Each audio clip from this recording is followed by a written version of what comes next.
The Vera Time Show. The Vera Time Show. The Vera Time Show. The Vera Time Show. Let's talk about it. Let's talk about it. Let's talk about it. Let's talk about it. Let's talk about it. Let's talk about it. On the Vera Time Show. Let's talk about it. Yeah.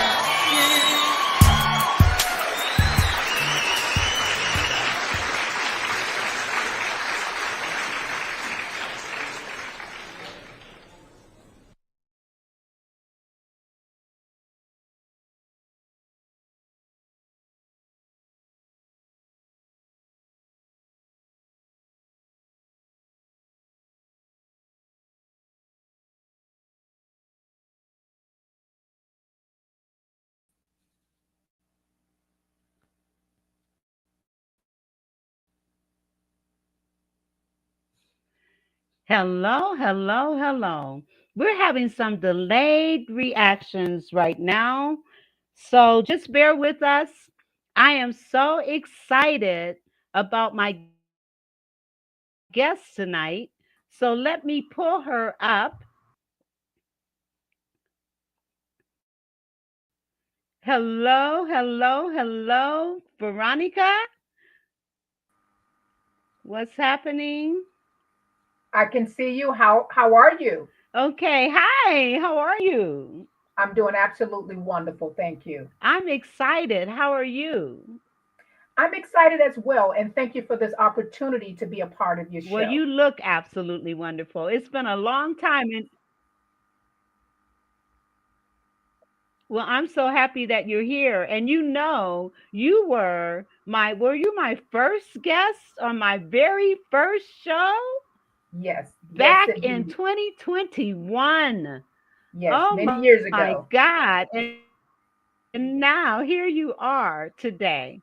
So I'm going to share yes. So I am going to share with our audience a little bit about you. Now, you gave me your smallest bio. So I'm going to give you an opportunity to share more once I share what you gave me. So Veronica Nealy-Morris is a published author, accomplished motivational speaker, and the president and founder of a Florida based nonprofit organization called KISS Incorporated, which stands for Keep It Simple Saints.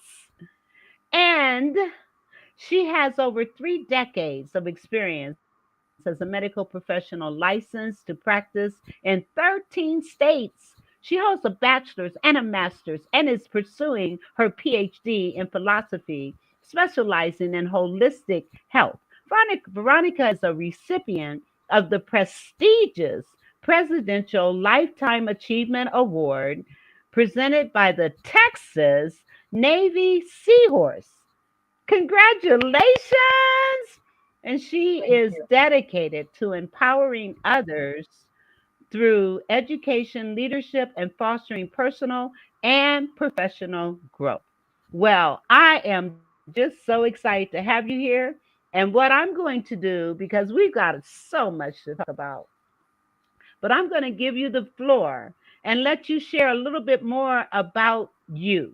Now, because my focus is on parents and children, I often ask my guests to share a little bit about your childhood and how it impacted you, and just be led by the Holy Spirit, whatever it is you want to share, and talk about how it shaped you and framed you to be a lifelong learner and someone that is committed to making a difference and transforming lives. So I'm going to give you the floor. Once again, thank you for an opportunity to be a part of your show. I've watched you grow and evolve over the years, so I'm honored to be a guest for the second or third time. But just a little bit about me. You mentioned about my childhood, and we all have a story. But my childhood had a lot of challenges. I was abused at the age of 5 up until about 14 by my father. And did it transform or change my life? Yes. I lost who I was. I had very low self esteem. I didn't know my value, my worth, what have you. I couldn't connect. Even when I had my daughter, I didn't know how to connect with her. So it impacted my life in a negative way. I remember having a conversation with the Lord, telling him that, okay, God, you said that you can heal. And I've read about it in the Bible and I've seen other people get healed. But I need you to show me who you are in the power of your resurrection. Once you deliver me, anything that I've experienced in life, if it can help someone else, I'll share it without hesitation or reservation. So it did impact my life, but it also showed me just how strong and resilient I was because everybody has a story. My story is not anything different or strange of abuse. That's why I'm so passionate about continuing to keep this conversation going about abuse and awareness and things that you need to do to protect your family, protect yourself, and to help those that have been abused to cross over that bridge to freedom. So that's enough about me. I want to talk about, I think we were going to be talking about adult children and also mention a few things about my book. And yes, by the way, I'm very proud to say that fingers crossed, hopefully May of this year, I will have officially earned my PhD. Everybody that knows me will have to call me Dr. Veronica for at least a year. Yes, and I've already started calling you doctor. And we have a comment from a guest, Marie McKenzie. Thank you so much for being here and sharing with us. And she says she's on a mission to end silence around sexual assault. And that is something that is so necessary, so Absolutely. necessary. And you and I were in a conversation and we were talking about adult children Yes. still living at home and the dynamics around all of that. And I did put in as our title, A Dream Revealed, My Dreams Revealed, which is a part of your book. So, what I would like to do is kind of focus, talk about your book for a minute, and then let's get into this conversation about adult children. And also, how does your book tie in any way, shape, or form with about this topic? So let me pull up your book and let's talk about it. I know that my sound is delayed, which is kind of frustrating, but I'm going to keep it moving. So here's your book, and My Dreams Revealed. This is your most recent book. This So book, can you let's talk a little bit about this book. absolutely. This book was written over 25 years ago. It was published 10 years ago and it was just Wow. recently republished. My Dream Reveal is a book that proves that God still speaks through visions and dreams. Because I had so many negative conversations going on during the day hours, voices telling me that I was no good, I was worthless, I could never be loved, I'll never be healed, I'll always have this life. God, in His sovereignty and His amazing way, He allowed me to go to sleep, dream the same dream for over 20 years. The same dream. I would go to bed, I would dream the same dream. And in those dreams, God began to reintroduce me to the amazing woman that He created, and He began to reintroduce Himself to me. In the book, I talk about how God clearly showed me that I was going to be okay. And He gave me strategic things that I needed to do while dreaming. And when I did those things while dreaming, eventually I stopped dreaming. And I used to try to go to bed, take NyQuil so I can go back to bed because dreaming was my safe place. Dreaming I could be the person that I knew I was going to Wow. be. But what God did was one day I stopped dreaming. And he said I had to put into practice what he showed me in my dreams. And I remember vividly where God said, if I just call on the name of Jesus, then I'll be healed. And throughout those years, it was like glue was stuck on my tongue, and I could not say the name of Jesus. But I knew in those dreams that there was power in the name of Jesus. So I didn't write this book to convince anybody that God still speaks through whatever medium he wants to speak through. I always say if he spoke through donkeys or he spoke through an axe, of course he can speak through dreams. Because so often we're walking around with all this conversation in our heads, all these voices telling us that we're no good. We're never going to change. We were born for tragedy, that we're just all messed up. We're all jacked up. But in those dreams, I was able to be myself. And then after I stopped dreaming, the hard work began. I had to put into practice and do the hard work, go to counseling, get around people that made me feel uncomfortable to make me the person that I am today, the fabulous Veronica Nealy-Morris. And you are the fabulous Veronica Nealy-Morris. Yes, you are. Okay, and it looks like my syncing has come back. Okay, Great. so let me ask you, because you know, 2/3 of adults who have unresolved issues, those issues stem from childhood. And Absolutely. so the impact that your childhood had on your life not only impacted you, but it impacted you as a mother. And Absolutely. and oftentimes that's what happens. And that's why we got another comment coming in here. All right. He says, oh, same one. Yes, she is fabulous. Yes, she is. Thank you, Marie. All right. Awesome. Thank you. And please like, share, comment, and subscribe. Get some other people here to talk about us, talk about what we're talking about today. Please, Marie, tell people to come so that we can have this conversation. Thank you so much for being here. Really appreciate it. Okay. So, in looking at those things, and we're going to be moving on to adult children living at home, but your story is so powerful. And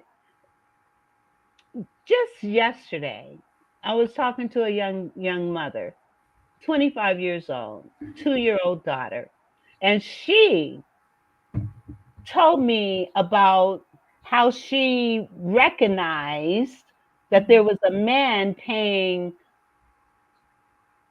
inappropriate attention to her 2-year-old daughter, a family member.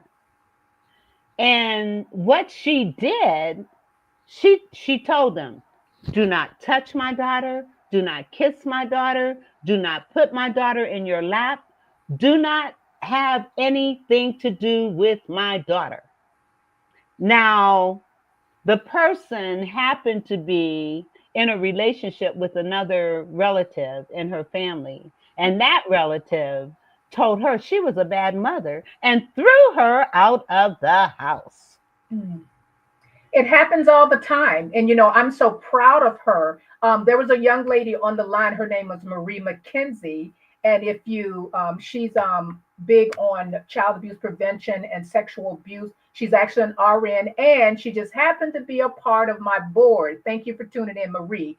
We're together. We're trying to make this go viral. The awareness of child abuse prevention and awareness. Just because this woman paid attention to the signs, she probably Yes, saved her child. Regardless yes, of the relationship that's probably strained now, she did what a mother is supposed to do, is yes, protect her child. And unfortunately, a lot of mothers or a lot of fathers don't protect their child for many reasons, but they don't. And it's very difficult. It's something that you don't get over, you just live through. yes. And but the thing is, I'm having her come on my show because I want other young mothers. She's 25 years old. She graduated from college. She just got a job today, and I'm so proud of her. That's But awesome. I'm going to have her come on, and we're going to talk about boundaries and how important it is as a parent to not only have boundaries for our children, but we need to have boundaries for ourselves because Absolutely. we can't have boundaries for our children if they see that you have no boundaries yourself. And Absolutely. And a lot of so times, this is just not one generation. For me personally, I know it's generational wide.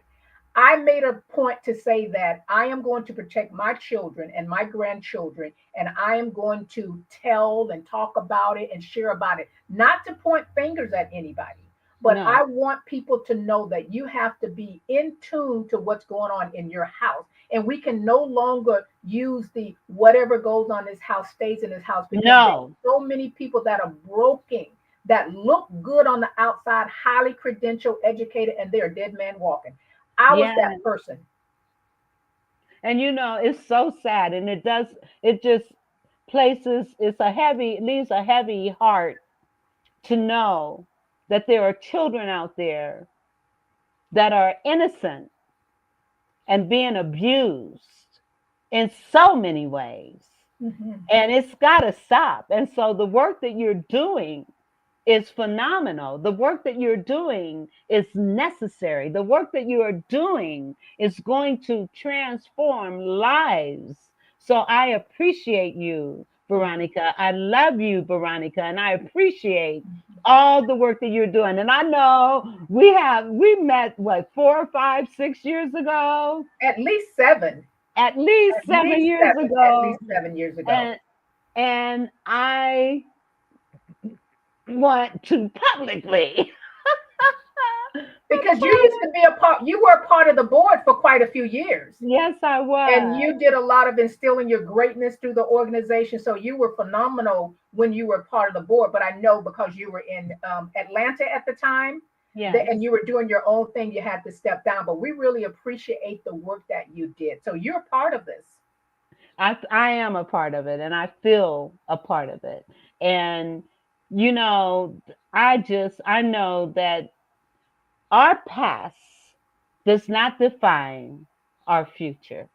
Absolutely. And so that's why your message and your passion is so important because look what you went through.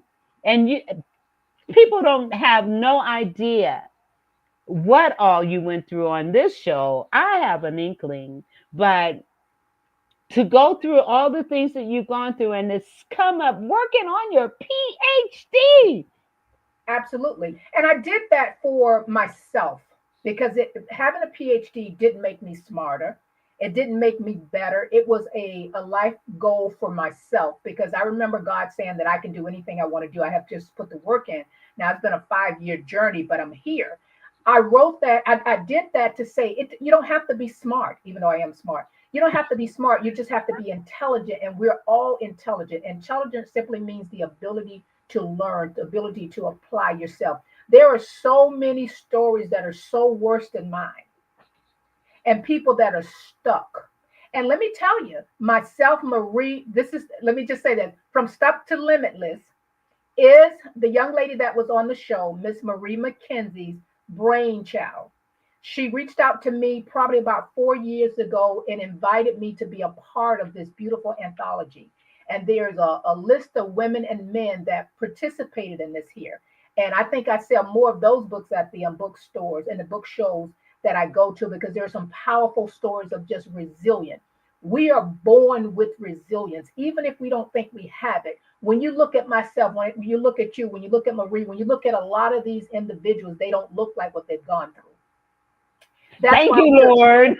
so important to continue to Thank tell our you. story. And let me just tell you, it's not always easy. I had a breakdown this week. It is not something that you grow out of. You just have the coping tools inside of you. I had a meltdown this week, triggers, things that bring back memories and things like that. And then all the relationships that I lost because of writing the book or doing the things that I do. But anybody that knows me know that I'm not a sad person, but this is so much bigger than myself. I don't care about, I mean, I miss some of the relationships, but if that's the way it has to be, then that's the way it has to be. And And you it's not know, that anybody's saying it's not true. It's just don't bring shame on the family. Isn't I think that's worse than the abuse, to be honest.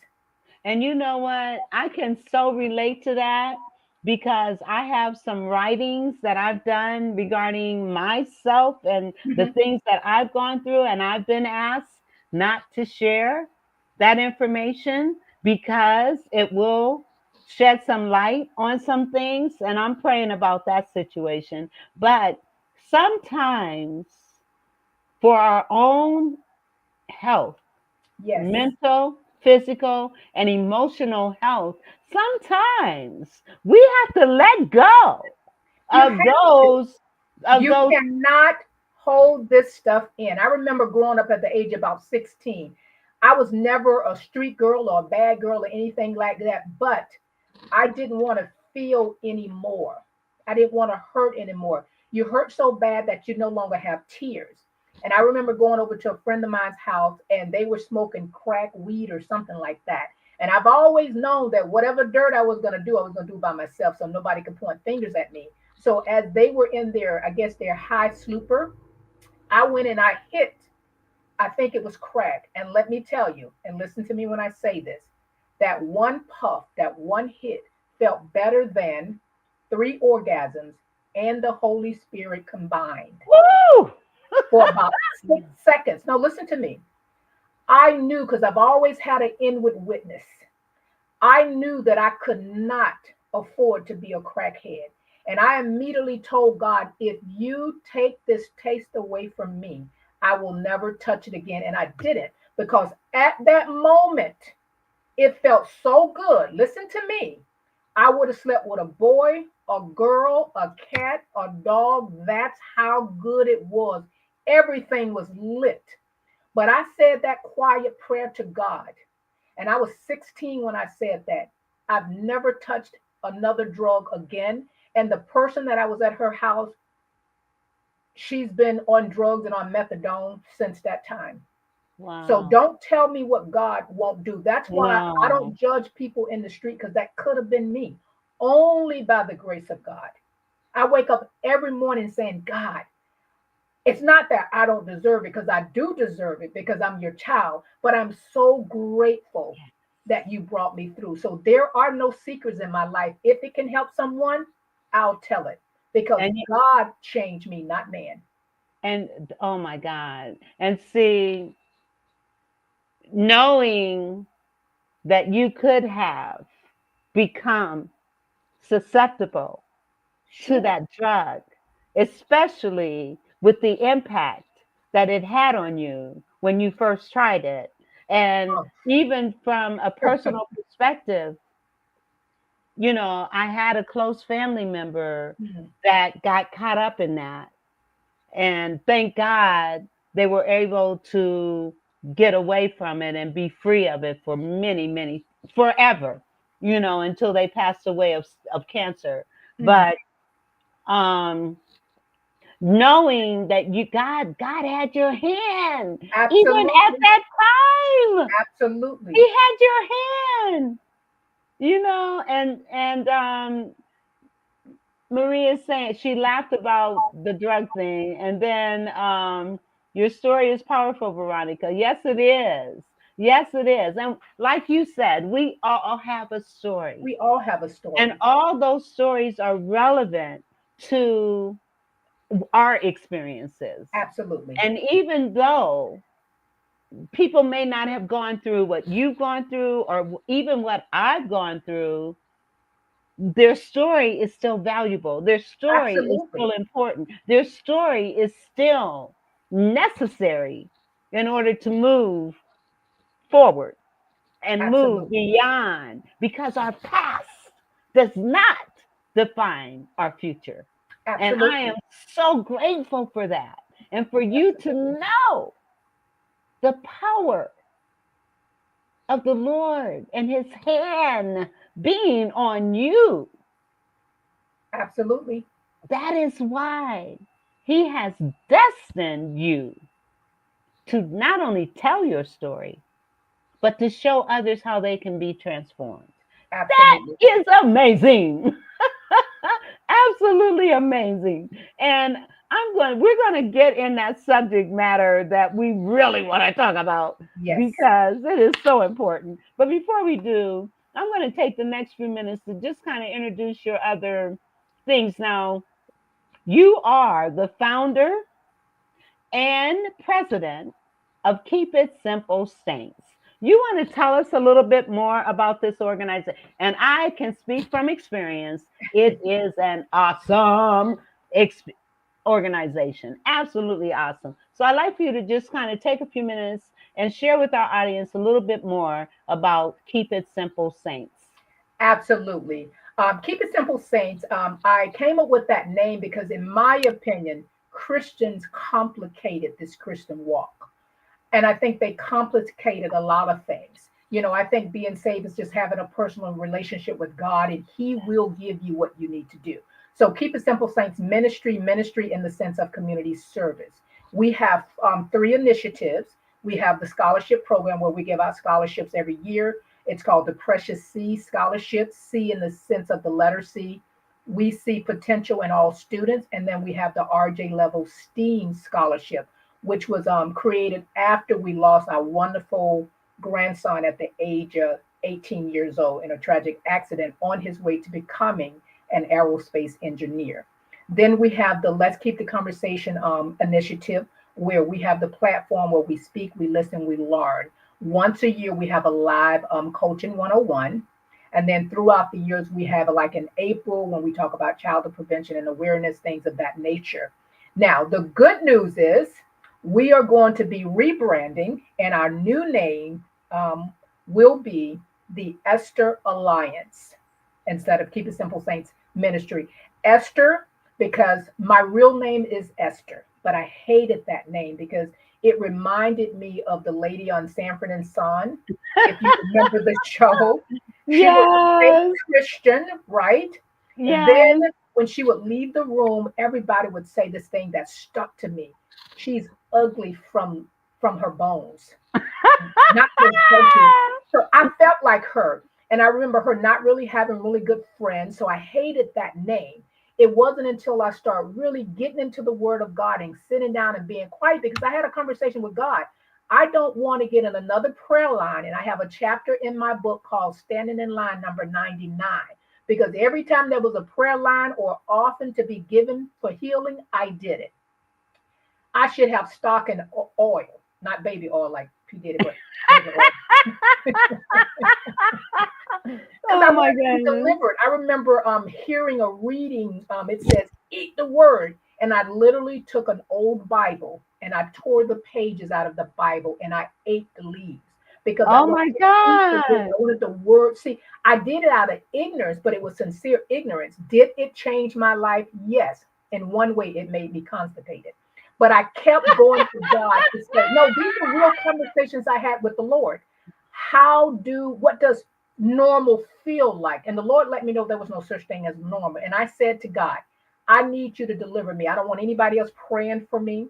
I don't want anybody else prophesying for me. I don't want to hear anything by Abraham, Adam, none of those people, because my life does not line up with what your words say. I need you to show me who you are and the power of your resurrection. And that He did. So I found the Keep It Simple Saints Ministry back in 2014. It's been 20 years, and we're doing a revamping so that we can grow this organization to where it needs to be. That is amazing. That is amazing. And I am retrieving your new logo, which is absolutely beautiful, the Esther Alliance. Yes, And that so is our new logo. the organization is no longer going to be called KISS. That is correct. Keep It Simple Okay. Saints Ministry. Because when ministry turns a lot of people off just by that name alone. But because we are revamping, we're going into the universities to teach a emotional intelligence class. And That we're is It's amazing. necessary because a lot of my issues I had, my emotional intelligence was on life support. I was sensitive. I was in my feelings. And I think when the people that I've met throughout my life, A lot of times, even when we're in church and we're saved and full of the Holy Ghost, our emotional IQ is out of whack. We're Yes. sensitive, or we're thinking the wrong way, or they don't like me. I can't tell you how many years I felt like they didn't like me. How many years, and I don't know who they were, but that was the negative messages in my head until I start doing the hard work, meaning investing in counseling, reading books, getting away from the TV, talking to the Lord, and listening to the Lord, meditating, breathing, doing the things that I needed to do to get my life in order. And I must say that it really does work. That's why I know for a fact these things that I share, they work. Yes. All I And know is I was once blind and now I now see, I but I see. would not change the journey for anything in the world. Absolutely. But that is an amazing testimonial for you to share. And you said something just now that triggered a thought in my head, and I lost it. Senior moment. Senior moment. Yes. But I want to kind of go back. There was something that you said. So let me ask you, I know this may sound stupid, but can you kind of repeat a couple of things that you said because it was so valuable and so important? I talked about how important we need to Oh, I know focus what it is. equally on our emotional IQ as we're focusing on our academia IQ or Okay, intellectual IQ. it came back. Emotional intelligence. And the problem is there are so many adults who are operating in child mode Absolutely. because of lack of emotional intelligence. But before we even get, and I do want to talk about this because it's so important, before we even get into the emotional intelligence, let's kind of define what it is.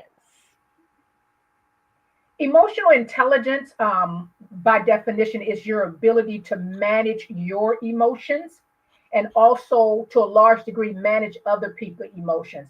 Like I can have a conversation with a person, I can kind of tell where they are. That way, I'll know how to address them. So Yes. it's like I said, at the end of the day, you're responsible for your own outcome. When the Bible tells us that He's given us everything we need pertaining to life and death, He goes on to say that a man that does not know how to control his emotions is like a city broken down without walls. I can't tell Yes. you the years and the days that I will come home and get in a fetal position because somebody looked at me the wrong way, because I have these strong features. And I looked like I was strong my entire life, but I was a dead man walking. You could have blowed on me and I would have fainted. So I was all in my feelings. If I walked up to a table and someone was scratching their nose, I knew they were talking about me. I knew, and I felt all of those emotions. Emotion intelligence said that I can manage. Why am I feeling this way? What Yes. exactly is that? Learning Yes. new words and things of that nature. And you know what? I know we're veering in so many different ways, but I want to give some tips for recognizing. And you said managing your emotions, and I want to suggest that we don't manage other people's emotions, but we become aware of Absolutely. their emotions, and then we're able to adjust Accordingly. and adapt accordingly without managing, because we are only responsible for how we respond, relate, and react. Absolutely. And so, since we're only responsible for our own emotional reactions, response, and react, respond. What was react? Okay. Anyway, what I want to say is, with emotional intelligence, I want to kind of really give some pointers on what people can do to recognize and understand and be aware of the emotions that they're carrying at the moment. Let's talk about anger for one.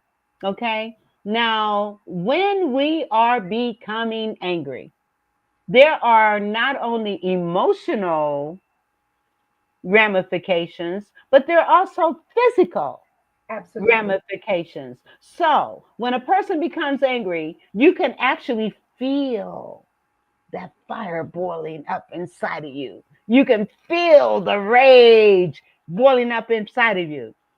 With emotional intelligence, you're able to define what it is, how it's impacting you, and how you can change it. Absolutely.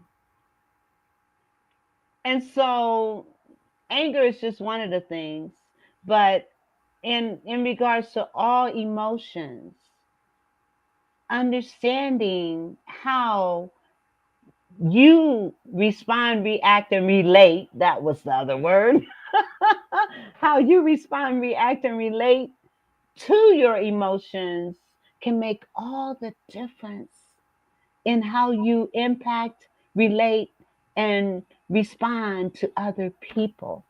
Absolutely. So I'll let you give some more feedback on that. And if you can give some pointers that people might be able to, because awareness precedes change. We cannot change what we do not acknowledge. And when we know better, we do better. So let's talk about what are some things that we need to acknowledge about our emotions and whether or not we are emotionally mature or not. And let me just say, you never get there. There is not a level of No, it's emotional maturity. continuous. This is something that it's a process. You're working on it every day because every day brings different situations. But first of all, the first thing you need to do is be tired of what your life feels like. You have to own it. For instance, I'm upset because they didn't respond the way I thought they should respond. But if you really peel the layers, it had to do with you. Because if you're feeling insecure about yourself, if a person respond the way that you think that they shouldn't, you think it's all about you. But when you have the right tools, you can say, you know what, my expectations for that person was wrong. They had a right to respond that way. I can accept it or not. So I'm not going to carry this weight around all the time. I remember when I first married my wonderful husband, retired Master Sergeant Robert Morris, who's a straight shooter. And I remember buying him a shirt, and I was so excited about bringing that shirt to him. He's like, honey, I don't like it. I was absolutely devastated.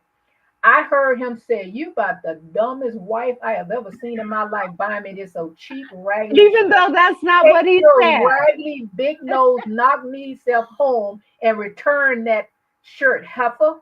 That's how I felt all of that. Oh my goodness. So I shut down emotionally for about a month. And then I remember him saying, well, honey, what's wrong? And then I was like, because you didn't like that shirt that I bought you. And he's looking at me like I am crazy. And then I started saying, God, it got to be me. And then I did the hard work. I had to learn the different emotions. I could no longer say I feel some kind of way because that's not enough. Okay, I feel sad. I feel jealous. Why are you jealous? Because she's 36 and 24, 36, and you don't ate a cheesecake? Why are you upset with her? You know, put the cheese. No, you have to talk to yourself like that. You're upset because she has a PhD. You wanted to watch Lifetime while they went to school. You're upset because they're debt free. You're upset because she's carrying a $5,000 purse with $1 in it, and you got a purse on the Goodwill with 5,000. Come on, get your values right. So I had to not take myself serious. Okay, why are you feeling this way? And I really don't have a lot of issues with emotional because I have the tools inside of me that I can work out for Veronica. Because it's not about the next person. Like you said, we can't manage anybody else. When, let's say, I come home one day and my husband is in one of his moods, for whatever reason, I respect him enough not to run up to him and start, because women, we like to share way too much. Our Yes. full date, right? And he gives you that look like oversharing. You can't take that personally. You have to say, yeah, I am sharing a little too much. You have to grow up. You have to grow up. It only hurts you when you don't. And You but have to grow up. that's true. But the thing is, when you are working on your emotional intelligence and you are engaged with or involved with others that are not, how do you get them to begin to see how that behavior is impacting on their life? Well, you can't get them to see that until it's not working for them anymore. You cannot get them to see that until it no longer works for them. We But stop. Yes, go ahead. I'm sorry. you gotta want it. You gotta want it. I But remember stop. being so jealous. Oh my God, jealous of everybody and everything, and I hated being like that. Oh, Even though back in the day they said I was fine back in the day, even though I looked good back in the day, I had all these things going for me, but it was something inside of me. But that stemmed from childhood because I didn't get the yes, attention that I wanted, and then I had to go back and track these tracks to see why I'm feeling that way. Because number one, I've never been validated, and I still struggle with that sometimes. Not from everybody, but certain people, family members, things like that. I'm probably never going to get it, so I might as well accept them for who they are because you yeah, can only give out what you have. Not in yeah, a negative way, but for my own sanity, I have to accept that and love people where they are. yes. And the That was thing one of the is, biggest lessons. yes, and the thing is, when you are aware of where you are at, how your emotions are impacting you, what impact is having. Because I'm telling you, if we do not come to terms with our emotional intelligence, it can affect us physically, Absolutely. mentally, it can affect Financially, you across financially, the because when board. you're feeling some kind of way, you want to go shop, you want to get that name brand. I remember I would only wear name brand because I thought that made me somebody. To walk with my Gucci purse and my what? And then once I got home, I'm in a fetal position again, and those material things meant nothing. And I Now want to I can order from Timu or Gucci, and I'm still fabulous. I know that's right. I know that's right. But let me tell you, when you talked about jealousy, and and as when I was younger, jealousy was a part of how I felt, Why? you know, and I don't, because growing up feeling insecure, feeling lacking confidence, lacking self-esteem, seeing other people getting there and me not getting there, and wondering why did they make it and why can't I? I've got all these skills, talents, and abilities, but yet I can't move forward. What's different? But you know what? And also in a marriage, my husband, my ex-husband, did things that gave me that sense of jealousy, like going to a gig and not coming back home until the next morning. That'll do it. Yes, That'll it do will. that. Yes, it will. And so I had, because jealousy was impacting me. Yes, yes. It's so ugly and deep. It is such a weight. And I asked the Lord to move that out of my life, because jealousy, like all these other emotions, they don't hurt the other person. They're getting on with their lives. And here we Absolutely. are holding the stuff inside of us that's impacting us, That's killing us from the inside killing out, us like from the cancer. inside out, like cancer. Hmm. And so, those kinds of emotions, we don't have to own them. We don't have to accept them. We do not have to live with them. But And that's not something that we're talking about a lot. We got to be able to talk about emotional IQ because intellectual IQ will get you there in the corporate ladder or up the corporate ladder, but it's going to require emotional IQ to yeah, keep you there. Prime it's example: look at President Obama. I'm going to always call him President Obama. One of the smartest men that I know, but yet the stuff he had to go through, he needed a strong emotional IQ as and well as he had it. comprehension. You got to have a strong emotional IQ because as a woman of color, let's be real. We got to be 3 times smarter, more intelligent than the next person. That's just the way it is. And we've got to be able to contain ourselves Yes. in the midst of any vile stuff that we may be experiencing. And I want to take, and emotional intelligence is so important. We've talked about some things that's really important, but one of the things that you and I said we were going to talk about Okay. is, and this has to do with emotional intelligence as Absolutely. well. You know, grown adult children living at home with their parents Is and that a bad thing? feeling, no, it doesn't have to be. Okay. But when the grown adult child feels there's a sense of entitlement and they don't have to accept responsibility as an adult in a house with their parents, yes, that's a problem. It is a problem, but is it that adult problem or is it the parenting problem? Because what I've seen is now my child was very responsible at the age of 14. But I've seen a lot of parents, because perhaps maybe their parents were strict or perhaps their parents put them out early, they allowed their adult kids to stay. This is the unfortunate things when an adult kid stays too long at their parents' house. Number one, there should be an end date. There should be an agreement that you're going to pay such, and then you're going to have your own place by a certain time. But a lot of times parents want them to stay there so that they can get that extra money, which is detrimental to the child or the adult, because then they don't know how to be responsible. I've seen so many adults stay with their parents, and this is the problem. They start purchasing big ticket items like a fancy car. They start wearing all kinds of fancy clothes and Gucci bags. So by the time the parent or they and the parent fall out and it's time for them to leave, they can't stand on their own because they got all these bills coming in. That's a huge problem. I think it's the parents' responsibility. Okay, Johnny, when you graduate from high school, you need to make sure that you have secured a scholarship by doing what you're supposed to do by doing your work. If you don't have a scholarship, then perhaps you want to go to junior college or what have you, or go to the military. But if you stay here, you have 2 years to stay here, and you cannot buy a new car.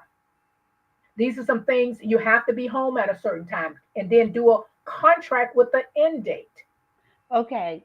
Now, I understand what you're saying and Mhm. looking at it from your perspective. I want to look at it from a different perspective, in that, one, if that adult child is working and supporting and helping in the house, Right. as far as I'm concerned, as long as they're following the rules and doing the things that is being requested by the parent, I don't care how long you stay. However, when you start breaking the rules, you're feeling, and one of the problems is that mothers tend to coddle their Yeah. sons. And as a result of coddling their sons, they're causing men to not have emotional intelligence, not feel a sense of responsibility, not understand that they have to carry their weight. And so, depending on the situation, just as Marie says, problem depends on why the adult child is living with the parent. Now, if an adult child is living with the parent because the parent needs them there because Right. of either some physical issue or whatever, it is still expected that they're going to carry their responsibility and Absolutely. And hold it's their own. also cultural for a lot of cultures, that they stay with the parent until they get married. So it's like Marie said, and what you said, it depends on the situation, Yeah. why they're there. But they're not going to be there just to be, you have less money to pay on rent, because it's not beneficial to them. And No, then I we as agree. women, when we meet these boys, we don't want to have to raise a man. We don't have to raise a man. Exactly. Exactly. And having raised a single male, having raised a male as a single mother, Right. it was very important. I mean, because you just see, I am not going to coddle my son. I mean, he stayed with me until he was 24. And the reason he left is because he wasn't following my rules. And, and so he had to go, you know. But he told me, and when he left, He didn't have any provisions. Right. He was really living pillar to pillar, post to post, you know? But that was a choice he made Right. because he wasn't abiding by the rules and he was not adhering to the boundaries. And as a Right. result, what am I to do? I am not going to allow you to disrespect my rules and regulations. Therefore, you got to go. Now, when he left, he didn't yell at me. He didn't curse at me. He didn't trip. He just said, okay, mom. And he left. And even though it broke my heart, it hurt me to have to tell him, you got to go. You know, it hurt me because I knew he didn't have anywhere to go. Right. But you didn't abide by my rules, you know, so you got to do what you got to do. And he told me after he went through that process, Mom, you making me move made me a man. Wow. He told me He that. appreciates it. He appreciated it. And he knows how to accept responsibilities for his behaviors and his actions, which I instilled in him at a very early age. So when this incident happened, he already knew. He Right. already knew, Right. you know. But, and I'm saying this, the only reason I'm saying this is so that parents of adult children don't let them play a guilt trip on you. Don't let them control you and your household. It's your household. And Absolutely. and they should not, I mean, have them accept some responsibility. You know, and one thing I can honestly say about my son, he worked, he had a job, you know, and when he got his paycheck, the first thing that came out was money for me without me asking. Absolutely. A lot of times, mothers, we compensate for a either deadbeat father or absent father. You know, it's like, well, son or daughter, you don't ever have to leave here. You can always come back home. So the minute they get into a situation, they want to come back home. I mean, I think a child needs to go through a struggle. I don't think you should give them everything. You know, even with my daughter growing up at the age of 14, when she started working, she gave me $20 every pay period. And she did it, willingly. I never even had to ask. She's Yes. very independent today, but we got to raise these kids to be functioning adults. And it's too many of them are not. Even when it comes down to women, single women, we're bringing these guys into our homes and playing house with them. As soon as they get In married, front of our they're kids. going to the next. Absolutely. So, and then we're telling our kids not to do A, B, C, and D. And Yeah, kids do what they see, not what we say. absolutely. Girl, I'm telling you, mothers, if you don't want your children gallivanting around with this guy and that guy or this woman and this girl, don't do it yourself. Because those kids at some point know those are not all uncles. And you cannot have every man that comes in your house having your kids call them dad. Uncle, So like, what where's I Uncle want going to back in the encourage, room? I encourage single mothers, and I'm not telling you anything that I did not do myself. I am encouraging single mothers. Do not expose your children to every guy that you date. Absolutely. It's like you Do said, we've not. all had our dumb days. Trust Yeah, me, we I had have. mine, but the grace of God. Yes. Now, Marie, I'm so glad you're here, Marie. She says, help them develop coping skills. Absolutely. Absolutely. Absolutely. You know, this is such an important topic because I mean, so many parents are stressed out by their adult children living in their homes and they feel like there's nothing they can do. Come on. You're the adult. I mean, well, they're an adult too, but you're the parent. It You is have limited on what you can do. Once they start getting mail at that address, you cannot just push them out. no, you And I think can't. a lot of parents are afraid of the relationship with the child because, especially a lot of single women, that guy becomes her boyfriend, her best friend, her husband. So I think they're afraid of that relationship being strained, but it's only going to help them in the long run. And some relationships never return back to the way it was, but I think that's selfish on the child's behalf. But they're adults, and we have to do adult things. Absolutely. Absolutely. And as an adult parent with an adult child in your house, take control, take your power back.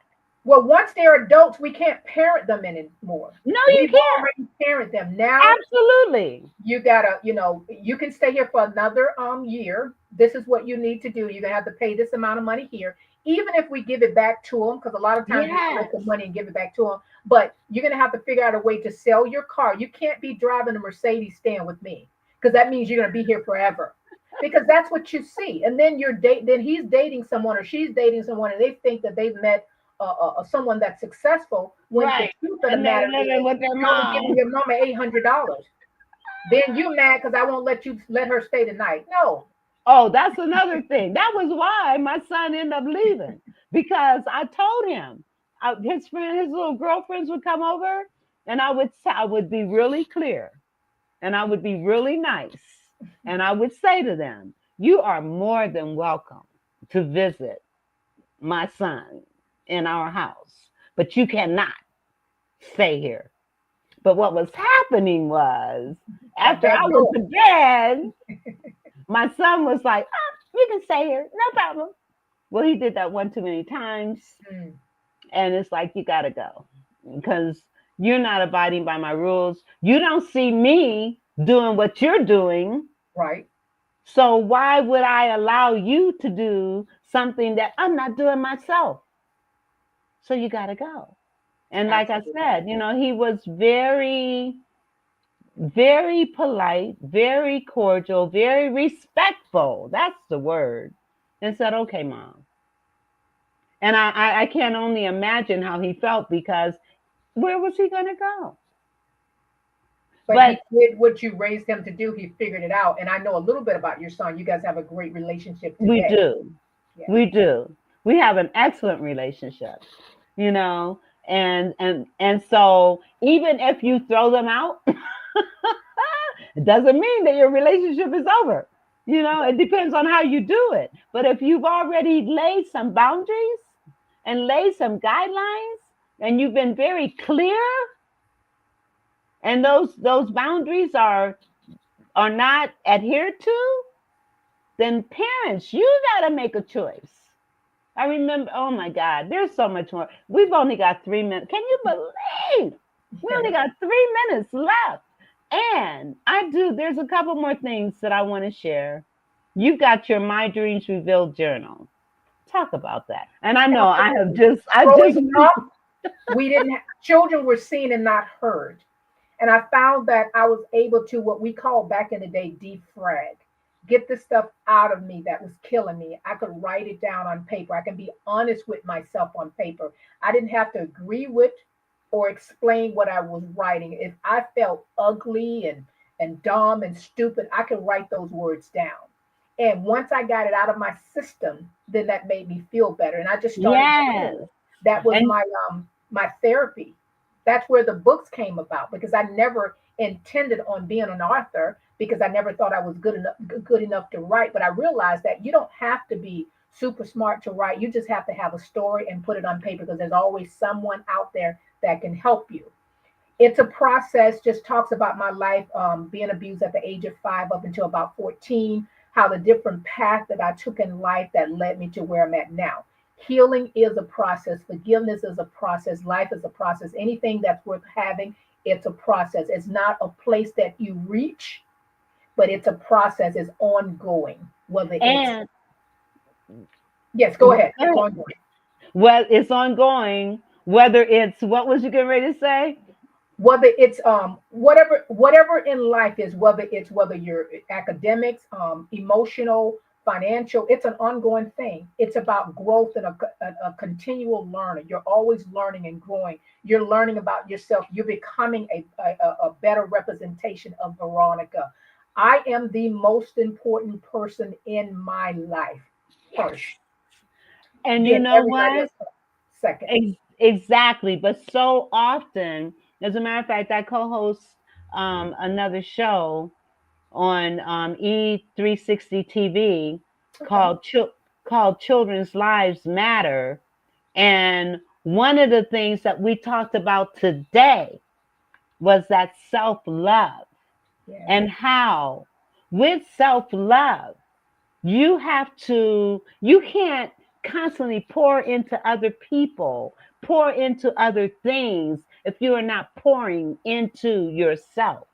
And Absolutely. remember, you're either green and growing or ripe and rotten. So you need to continue to grow, to learn. It's a daily journey. We don't get where we are and say, okay, I'm there. I'm there. No, it doesn't work like that. No, It's it a doesn't. continual daily journey, just like our relationship with the Lord is. It's Absolutely. daily. It's not just on Absolutely. Sunday mornings, it's every day. And so Absolutely. we have ran out of time. And I did That's a good not, thing. That means we had fun and had great yes. conversation. And I didn't play not one commercial. But I was concerned because I was having technical difficulties that cleared up. Thank you, Lord. Okay.